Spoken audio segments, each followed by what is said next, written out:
दर पीढ़ी हमारे किसान अलग अलग स्पीसीज की अलग अलग वैरायटी इनको सहेज कर रखते गए और उसको विकास करते रहे। किसान की विरासत, धरती के वनस्पति संसाधन, एक अधिकार जिसका दुनिया भर के देश करते हैं सम्मान।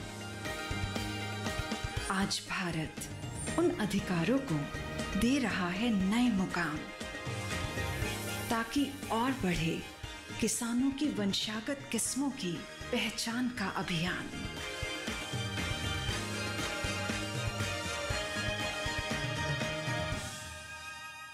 नमस्कार, स्वागत है आपका हमारे खास कार्यक्रम कृषि दर्शन में। मैं हूं आपके साथ दीपशिखा।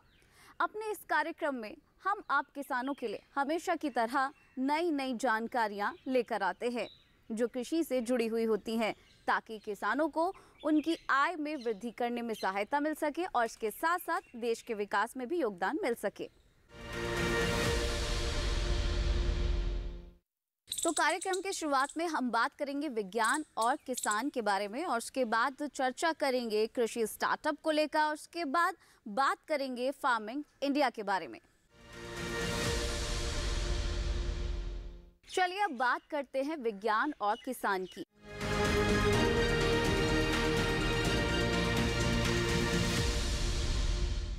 पचहत्तरवें गणतंत्र दिवस समारोह में दिल्ली स्थित पूसा के सुब्रमण्यम ऑडिटोरियम में देश भर के किसानों ने प्रशिक्षण कार्यक्रम में हिस्सा लिया और इसके साथ साथ यहां कृषि संबंधित कई फसलों की जानकारी भी हासिल की। गणतंत्र दिवस समारोह में भाग लेने आए हजारों किसानों ने पूसा के सुब्रमण्यम ऑडिटोरियम में प्रशिक्षण कार्यक्रम में भाग लिया। इस अवसर पर केंद्रीय कृषि एवं किसान कल्याण और जनजातीय कार्य मंत्री अर्जुन मुंडा, केंद्रीय कृषि एवं किसान कल्याण राज्य मंत्री शोभा करंदलाजे, कृषि मंत्रालय के सचिव मनोज आहूजा, कृषि मंत्रालय के अपर सचिव मनिंदर कौर द्विवेदी एवं मंत्रालय के वरिष्ठ अधिकारी उपस्थित थे। इस अवसर पर केंद्रीय कृषि एवं किसान कल्याण और जनजातीय कार्य मंत्री अर्जुन मुंडा ने कहा, मुझे प्रसन्नता है कि देश भर के किसान बड़ी संख्या में दिल्ली आए हैं, क्योंकि कल 75वां गणतंत्र दिवस उत्सव में भाग लेने के लिए, और इन लोगों के साथ अभी संवाद हुआ, उनका मैंने अभिनंदन किया। और कल फिर इस स्थान पर ध्वजारोहण गणतंत्र दिवस के बाद हम यहाँ पर मिलेंगे। इस बीच में इन लोगों का कार्यक्रम ICR के माध्यम से, कृषि मंत्रालय के माध्यम से, कृषि मंत्रालय का जो एक महत्वपूर्ण पक्ष है वैज्ञानिकों के द्वारा रिसर्च का, उसके सारी सूचनाएं किसानों को बेहतर ढंग से मिले और वहाँ स्थानीय स्तर पर उन्हें असिस्ट किया जाए, ताकि फसल अच्छी हो और न केवल वो अपने परिवार के लिए बल्कि देश के लिए जो कार्य कर रहे हैं उनको सराहना मिले और किसानों के माध्यम से देश सशक्त हो। इस अवसर पर केंद्रीय कृषि एवं किसान कल्याण राज्य मंत्री शोभा करंदलाजे ने कहा, नरेंद्र मोदी जी ने हमारे किसानों के लिए बहुत सारी योजना बनाई है। छोटे किसानों को मदद करने के लिए किसान सम्मान योजना का पैसा हम डीबीटी के तहत आपका बैंक का अकाउंट में डाल रहे हैं। किसानों को टेक्नोलॉजी देने के लिए सब्सिडी में मशीनरी, कस्टमरिंग सेंटर, मशीनरी बैंक हम बनाए हैं। एंड आज़ादी का अमृत महोत्सव में प्रधानमंत्री जी लाल चौका से बोले हैं, अभी ड्रोन आने वाले हैं हमारा गांव में। ड्रोन बहुत काम करने वाला है, क्योंकि अभी तक हम कीटनाशक हम ही स्प्रे करते थे। आने वाले दिन में ड्रोन स्प्रे करेगा। किसानों के लिए केसीसी को सैचुरेट करने के लिए हम सोच रही है। फसल बीमा को आप सब रजिस्ट्रेशन करना, सब पैसा भरना, क्योंकि जलवायु परिवर्तन देश में हो रही है, जलवायु परिवर्तन के कारण बहुत नुकसान भी हो रही है। इसलिए फसल बीमा आप सब करना, हम लागत को कम करना एंड हमारा आय को बढ़ाना, ये प्रधानमंत्री जी की इच्छा है। आय को डबल करने के लिए, द्विगुनी करने के लिए हम सोच रही है। इसके लिए आपको टेक्नोलॉजी देना, इसके लिए आपको मदद करने के लिए प्रधानमंत्री सोचे है। पर ड्रॉप में मोर क्रॉप ले सकते हैं, पानी का इस्तेमाल कैसे हम कम कर सकते हैं, कीटनाशक को कैसे हम कम कर सकते हैं, कैसे हम अच्छा बीज को ले सकते हैं, ऐसे सब में ट्रेनिंग देने वाले हमारे साइंटिस्ट, हमारे ऑफिसर्स, कौन इसी में ज्यादा इसको जानकारी है वो देने वाले। सर्दियों में कटड़े और बछड़ों की देखभाल बहुत ही ज्यादा अनिवार्य होती है। ऐसे में उनकी देखभाल के लिए किन बातों का ख्याल रखना चाहिए, क्या कुछ सावधानियां रखनी चाहिए, ये सब दिखाते हैं आपको एक रिपोर्ट के जरिए। बच्चे की देखभाल माँ के पेट से ही शुरू हो जाती है। खास तौर से आखिरी 3 महीने बहुत महत्वपूर्ण हैं। इस अवधि में माता भैंस या गाय के आहार का भरपूर ख्याल रखना है। जन्म के तुरंत बाद का समय नवजात बछड़े के लिए बहुत अहम होता है। ये भी ध्यान रखें कि बच्चा सही से सांस ले पा रहा है या नहीं। अगर सांस में दिक्कत है तो तुरंत पशु चिकित्सक के पास जाएं। सर्दी का मौसम है, ऐसे में नवजात पशु का कुछ ज्यादा ही ख्याल रखना होगा। बछड़े को ठंडी हवा के सीधे संपर्क में आने से बचाएं। फर्श पर पराली बिछा कर रखें। आजकल रबड़ की मैट भी किसान बिछा देते हैं, लेकिन अगर मैट गीली हो जाए तो इसे तुरंत सुखा दें। कीड़ों की समस्या से बचने के लिए 15 दिन के अंदर अंदर जून की पहली खुराक दे दें। 15 दिन के बाद ही चारा देना शुरू करें। शुरुआत में कोमल घास देनी है और बाद में चारा बढ़ाते रहना है। बीमारियों से बचाने के लिए टीकाकरण बहुत जरूरी है। छोटे बछड़े ही आगे चलकर बड़े पशु बनेंगे और किसानों की या डेयरी फार्म मालिकों की कमाई का जरिया भी। इसलिए शुरू से ही उनकी बेहतर देखभाल करते रहें ताकि आपको तंदुरुस्त और ऊर्जावान पशु मिल सके।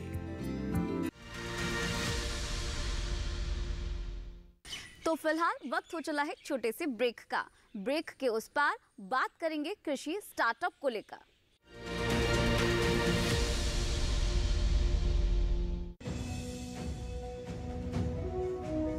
भारत सरकार का हर प्रयास किसानों को दे रहा है एक नई आस। देश के किसानों की खुशहाली और उन्हें आत्मनिर्भर बनाने के लिए भारत सरकार समर्पित है। प्रधानमंत्री श्री नरेंद्र मोदी जी के नेतृत्व में कृषि क्षेत्र में किए गए निरंतर प्रयासों के फलस्वरूप देश खाद्यान्न व बागवानी के क्षेत्र में आत्मनिर्भर हो चुका है और देश में दलहन का उत्पादन भी बढ़ा है। इसी तरह भारत सरकार ने खाद्य तेलों के उत्पादन को बढ़ाने के भी अनेक प्रयास किए हैं। इसी क्रम को आगे बढ़ाते हुए माननीय प्रधानमंत्री श्री नरेंद्र मोदी जी के नेतृत्व में भारत सरकार ने दूरदर्शी निर्णय लेते हुए राष्ट्रीय खाद्य तेल मिशन ऑयल पाम की शुरुआत की है। इस मिशन से देश भर के किसानों को बहुत लाभ मिलेगा। कृषि के पूंजी निवेश में वृद्धि होगी, खाद्य तेल आयात पर देश की निर्भरता कम होगी और रोजगार के नए अवसर पैदा होंगे। खाने के तेल में आत्मनिर्भरता के लिए अब राष्ट्रीय खाद्य तेल मिशन ऑयल पाम का संकल्प लिया गया है। इससे किसानों को तो सीधा लाभ होगा ही, गरीब और मध्यम वर्ग के परिवारों को सस्ता और अच्छी क्वालिटी का तेल भी मिलेगा। यही नहीं, ये मिशन बड़े स्तर पर रोजगार का निर्माण करेगा। इस मिशन के अंतर्गत ऑयल पाम का रकबा और पैदावार बढ़ाने पर जोर देने के लिए सरकार ने 11,000 करोड़ रुपए से अधिक की सहायता राशि निर्धारित की है। मिशन के तहत सरकार ने ऑयल पाम की खेती के लिए रोपण आदि की सहायता में बढ़ोतरी करते हुए पहले मिलने वाले 12,000 रुपए प्रति हेक्टेयर को बढ़ाकर 29,000 रुपए प्रति हेक्टेयर तक कर दिया है। ऑयल पाम के पुराने बागों के पुनरुद्धार के लिए 250 रुपए प्रति पौधा के हिसाब से विशेष सहायता दी जा रही है। पौधारोपण सामग्री की कमी दूर करने और बीजों की पैदावार करने वाले बागों को भी सहायता दी जाएगी। इसके तहत 15 हेक्टेयर ऑयल पाम उद्यान के लिए 80 लाख रुपए तक की सहायता राशि दी जाएगी। इसके अलावा नर्सरी विकास के लिए 40 लाख रुपए तक तय किए गए हैं। पूर्वोत्तर और अंडमान राज्यों के लिए विशेष सहायता का भी प्रावधान है। ऑयल पाम के किसान ताजे फलों के गुच्छे यानी FFB का उत्पादन करते हैं, जिनकी वर्तमान में कीमतें अंतर्राष्ट्रीय मूल्यों में उतार चढ़ाव के आधार पर तय होती हैं।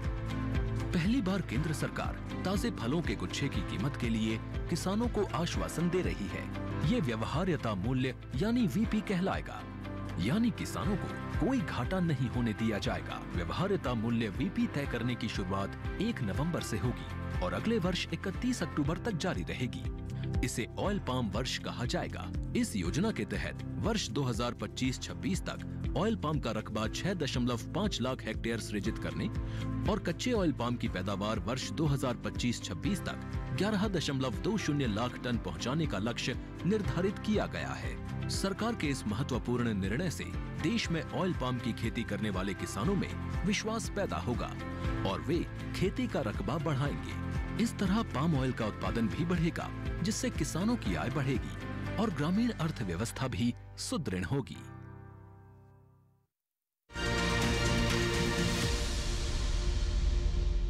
ब्रेक के बाद एक बार फिर से स्वागत है आपका हमारे खास कार्यक्रम कृषि दर्शन में। चलिए कार्यक्रम को आगे बढ़ाते हैं और अब बात करते हैं कृषि स्टार्टअप की।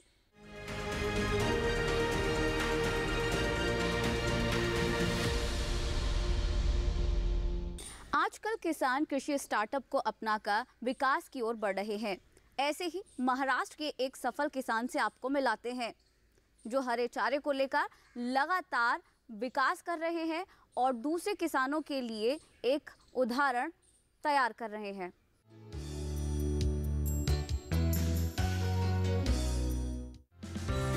हरे चारे में 65 से 70% तक नमी होती है। जब खेतों में इसे काटते हैं तो नमी कम होना शुरू कर देती है और 2-4 दिन में ही चारा सूख जाता है। साइलेज ऐसी तकनीक है जिसमें चारे की नमी और पोषक तत्व 2 साल तक बने रहते हैं। साइलेज ज्वार का भी बनाया जा सकता है, जई का भी, बाजरे का भी और मक्का का भी। नंदू महाराष्ट्र के पुणे में रहते हैं और मक्का का साइलेज बनाते हैं। वो काफी पढ़े लिखे हैं और इन्होंने कृषि की उच्च शिक्षा प्राप्त की है। नंदू ने हालांकि नौकरी भी की, लेकिन बाद में अपना खुद का कारोबार शुरू करने का फैसला किया।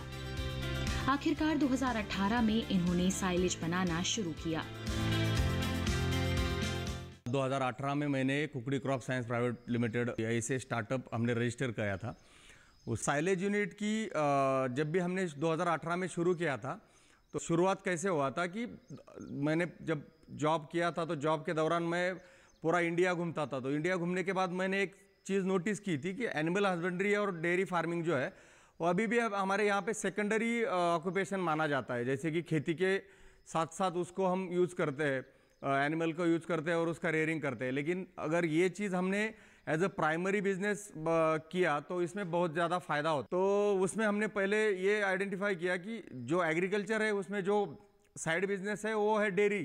तो डेयरी के इसमें अगर हम देखा जाए तो 60 to 70% जो खर्चा है वो फॉडर पे होता है। तो फॉडर का खर्चा कम करने के लिए हमने ये साइलेज का यूनिट चालू किया था।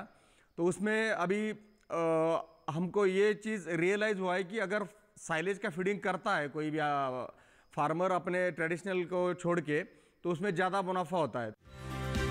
साइलेज नियंत्रित किण्वन विधि से तैयार किया जाता है। इसमें सबसे पहले चारे की कुट्टी काटी जाती है और फिर उसे हवा की अनुपस्थिति में किण्वित किया जाता है। ऐसा करने पर लैक्टिक अम्ल पैदा होता है। यही लैक्टिक अम्ल चारे को लंबे समय तक सुरक्षित रखने में मददगार है। कमाल की बात तो ये है कि चारे में मौजूद जीवाणु ही किण्वन का काम करते हैं। नंदू का कहना है कि साइलेज साधारण चारे से कहीं बेहतर है। साइलेज है वो पूरा फर्मेंटेड होने की वजह से आपको 50% की जगह 100% पैलेटेबिलिटी मिलती है। तो अगर आप कच्चा चारा आप उसको खिलाते हो तकरीबन 40 to 45 kg, और यहाँ पे आप उसको अगर 20 kg भी खिलाते हो तो उसकी जो न्यूट्रिएंट की डिमांड है या उसकी फीड हंगर है उसमें से कंप्लीट हो जाती है। उसमें अगर टेक्निकल देखा जाए तो जानवर को ये पैलेटेबल मतलब फर्मेंटेड चारा खिलाया जाए तो उसको एज इट इज वो कंज्यूम करता है। जब कोई भी रूमिनेंट चारा अंदर लेता है तो उसके बाद वो रूमिनेशन के लिए बाहर निकलता है। अगर आप ट्रेडिशनल वेज के टाइम पे देखे थे तो उसकी फीड मूवमेंट कितनी होगी, 40 kg उसको एक बार अंदर लेना है, फिर 40 kg रूमिनेशन के लिए लेना है, फिर वो रूमिनेशन होने के बाद 40 kg फिर अंदर जाना है, तो टोटल आपकी फीड मूवमेंट जो है 120 kg की है। अब सेम केस अगर आप साइलेज के बारे में देखते हो तो आपकी फूड मूवमेंट हो जाएगी 60 kg। तो आपको 60 kg की फीड मूवमेंट के लिए जितनी एनर्जी मतलब आपकी एनर्जी बचती है, और ये जो है एज इट इज फर्मेंटेड होने के कारण उसको पचाने के लिए जो एनर्जी बचेगी, तो ये जो बची हुई एनर्जी है उसमें क्या हो जाता है कि जानवर उसका दूध में इस्तेमाल किया करते हैं। नंदू हाइब्रिड किस्म के चारे का साइलेज बनाना पसंद करते हैं क्योंकि इसमें पैदावार ज्यादा होती है। 1 एकड़ में बोया गया संकर चारा 8 से 10 गायों का पेट आराम से भर सकता है। वैसे तो साइलेज तैयार करने के लिए गड्ढे बनाए जाते हैं, लेकिन नंदो सफेद रंग की इस शीट का इस्तेमाल करते हैं। इस शीट से हवा भी आर पार नहीं जा सकती और इसमें लपेटकर आप चारे को धूप में भी भंडारित करके रख सकते हैं। सेंट्रल गवर्नमेंट की आर-के-वाई रफ्तार की जो स्कीम है उसमें हमने अप्लाई किया था। उसके दौरान हमें कृषि विज्ञान केंद्र नारायणगांव जो है उनसे हेल्प मिली थी। वो हमने हमारा स्टार्टअप वहाँ पे रजिस्टर किया। स्टार्टअप रजिस्टर करने के बाद 2 महीने का जो है ट्रेनिंग हो गया। ट्रेनिंग के बाद हमें गवर्नमेंट ऑफ इंडिया का एग्रीकल्चर मिनिस्ट्री का आर-के-वाई रफ्तार का जो है उसमें फंड मिल गया था। तो 2 प्रकार के उसमें एक होता है, एक तो सीड फंड होता है और एक जो है वो जब आप बाद में जो स्टार्टअप ऑलरेडी इस्टेब्लिश है उसको एक्सपेंशन करने के लिए फंड होता है। तो एक आइडिया स्टेज पे जो स्टार्टअप होता है उसमें 5 लाख की फंड होती है, और जो स्टार्टअप ऑलरेडी सेट है जिसको एक्सपांड करना है, मार्केटिंग या कुछ और मशीनरी खरीदनी है, तो उसके लिए गवर्नमेंट आपको 25% ग्रांट इन ऐड देता है। तो अभी फार्मर को हम अपना तरफ से इनपुट्स देते हैं, मतलब हाइब्रिड सीड देते हैं, मशीनरी की उसको सर्विस देते हैं ताकि उसका जो भी हार्वेस्टिंग है वो फास्ट हो जाए। और यहाँ पे उसको जितना चारा चाहिए वो खुद रख लेता है, उसमें से जो बचा हुआ चारा है हम अपने पास लेके फिर मार्केट में बेचते। अभी बरसात का मौसम है और इस मौसम में बहुत बड़ी मात्रा में हरा चारा उपलब्ध रहता है। किसान इसका साइलेज बनाकर सुरक्षित रख सकते हैं। बाद में जब हरा चारा उपलब्ध नहीं होगा तो इसका इस्तेमाल किया जाएगा। वैज्ञानिकों का कहना है कि वो दुग्ध उत्पादन से जुड़े किसानों को इस बात के लिए प्रेरित कर रहे हैं कि वो अपने दुधारू पशुओं के लिए खुद साइलेज तैयार करें। इससे उनकी लागत में कमी आएगी और दूध का उत्पादन भी बढ़ेगा। जब भी हम पशुपालन करते हैं तो पशुपालन में उनका रेशन बैलेंसिंग होना बहुत ही ज़रूरी है, और ये रेशन बैलेंसिंग होने के लिए हमने सबसे अच्छा फार्मर्स को पर्याय उपलब्ध करके दिया कि वो अपने खुद के फार्म पे साइलेज बनाए। साइलेज बनाना बहुत ही आसान तरीका है। Green fodder as a green conservation करने का सबसे आसान, सबसे इजी ये तरीका है। इसमें हम क्या करते हैं, हम एग्जांपल मक्के का लेते थे। मक्का जब भी मिल्किंग स्टेज में आता है तब हम उसका हार्वेस्टिंग करके लाते हैं, फिर हम उसको छोटा छोटा चाप कटर के हिसाब से चॉपिंग करते हैं, और जब भी हम वो चॉपिंग करते हैं उसके बाद में हम वही हरे चारे को किसी बैग में या किसी बेल में हवा बंद करके रखते हैं।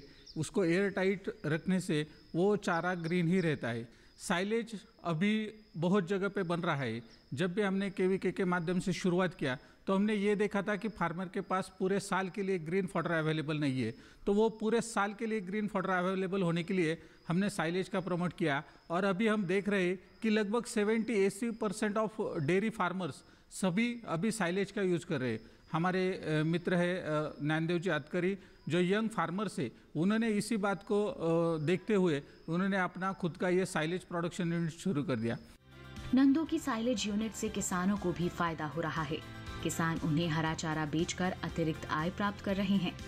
इसके अलावा उनकी यूनिट में कम से कम 25 से 30 लोगों को रोजगार मिल रहा है।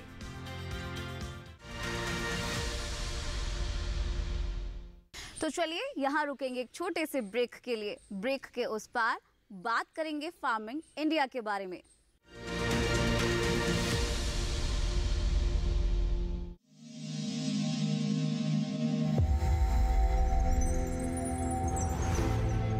आत्मनिर्भर किसान भारत की शान। उत्पादन में आत्मनिर्भर होने के साथ साथ फसल की कटाई के उपरांत उपज की हानि को रोकने, ग्रामीण क्षेत्रों में रोजगार सृजन करने और बीज से बाजार तक के विजन को मजबूती देने के उद्देश्य से 1 वर्ष पूर्व माननीय प्रधानमंत्री श्री नरेंद्र मोदी जी ने एक महत्वाकांक्षी केंद्रीय योजना एग्रीकल्चर इंफ्रास्ट्रक्चर फंड की शुरुआत की।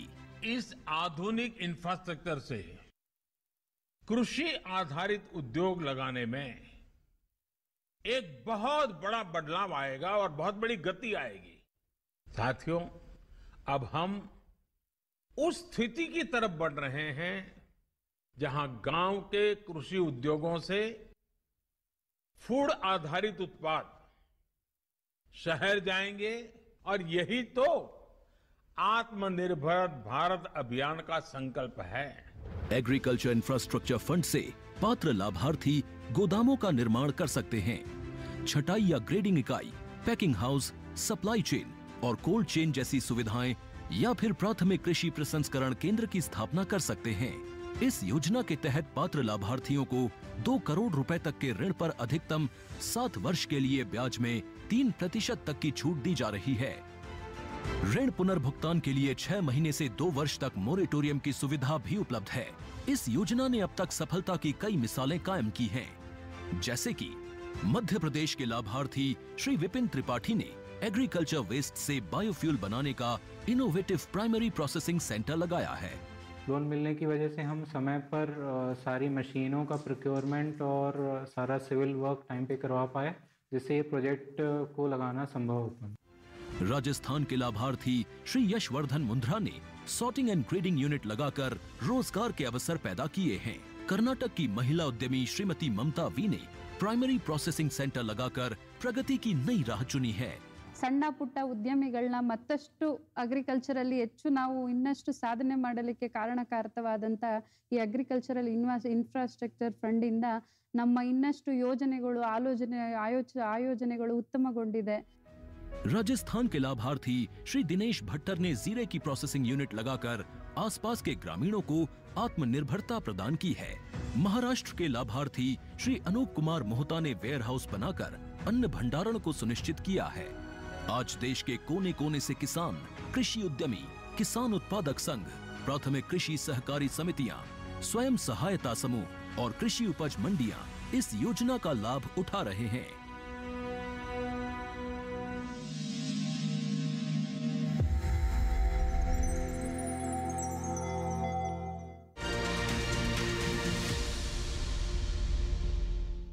ब्रेक के बाद स्वागत है आपका एक बार फिर से कृषि दर्शन में। चलिए कार्यक्रम को आगे बढ़ाते हुए बात कर लेते हैं फार्मिंग इंडिया की।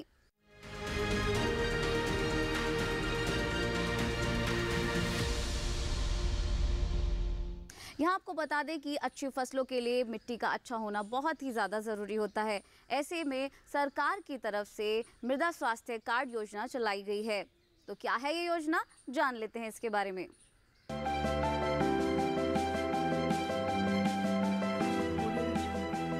मिट्टी की कमजोर सेहत का असर फसलों की पैदावार और गुणवत्ता दोनों पर पड़ रहा है। साथ ही फसल लागत भी बढ़ती जा रही है। इसी समस्या के समाधान के लिए केंद्र सरकार ने 2015 में सॉइल हेल्थ कार्ड यानी मृदा स्वास्थ्य कार्ड योजना शुरू की थी। ये वही साल था जिसे अंतर्राष्ट्रीय मृदा वर्ष के रूप में मनाया गया। एक ऐसी योजना जो खेत की मिट्टी में कमजोरियों का भी पता लगाती है और बताती है कि मिट्टी में कौन से पोषक तत्व की कमी हो रही है। ज्यादा फसलें, उर्वरकों और कीटनाशकों का अंधाधुंध और असंतुलित इस्तेमाल मिट्टी की उपजाऊ शक्ति को लगातार कमजोर कर रहा है। जानकारी की कमी से किसान खेतों में रासायनिक उर्वरकों का इस्तेमाल कर रहे हैं, भले ही उस उर्वरक की जरूरत हो या न हो। किस खेत की मिट्टी को कौन सा तत्व चाहिए और कौन सा नहीं, ये सब जानने के लिए उसकी जांच जरूरी है। मृदा स्वास्थ्य कार्ड यही काम करता है। ये योजना पूरे देश में लागू है और मिट्टी की जांच के लिए देश भर में ही मिट्टी जांच की प्रयोगशालाएं स्थापित की गई हैं।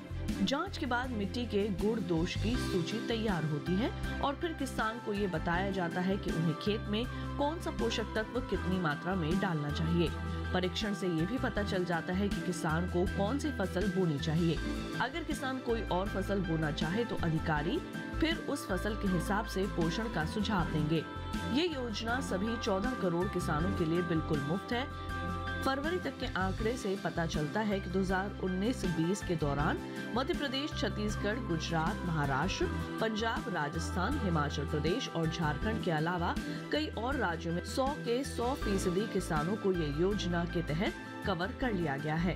केरल में 90 से 95%, जबकि उत्तर प्रदेश और हरियाणा में 85 से 90% किसान इस योजना का हिस्सा हैं। अध्ययनों से पता चला है कि इस कार्ड की सलाह पर की गई खेत से लागत में 8 से 10% की बचत हुई है। इस कार्ड का एक पोर्टल बना हुआ है, किसान वहां से भी अपना कार्ड प्रिंट करवा सकते हैं। इस पोर्टल पर 21 भाषाओं में खेती के बारे में बहुत सी जानकारियां उपलब्ध हैं। किसानों के लाभ के लिए प्रशिक्षण, प्रदर्शनी और किसान मेलों का भी आयोजन किया जाता है। 2019-20 के दौरान आदर्श ग्राम विकास के नाम से एक परियोजना शुरू की गई है, जिसके तहत खेतों से मिट्टी के नमूने उठाए गए। परियोजना के तहत हर ब्लॉक से एक गांव लिया जाता है और वहां मिट्टी के नमूने जमा करके उनकी जांच होती है। इस तरह हर गांव में 1 हेक्टेयर रकबे की जमीन से नमूने लिए जाते हैं।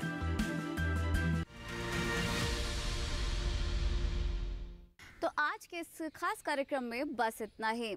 हम उम्मीद करते हैं कि इस कार्यक्रम से आपको काफ़ी सारी जानकारी मिली होगी। अगर आपका कोई प्रश्न है या फिर आप कोई जानकारी साझा करना चाहते हैं तो आप हमें ईमेल कर सकते हैं।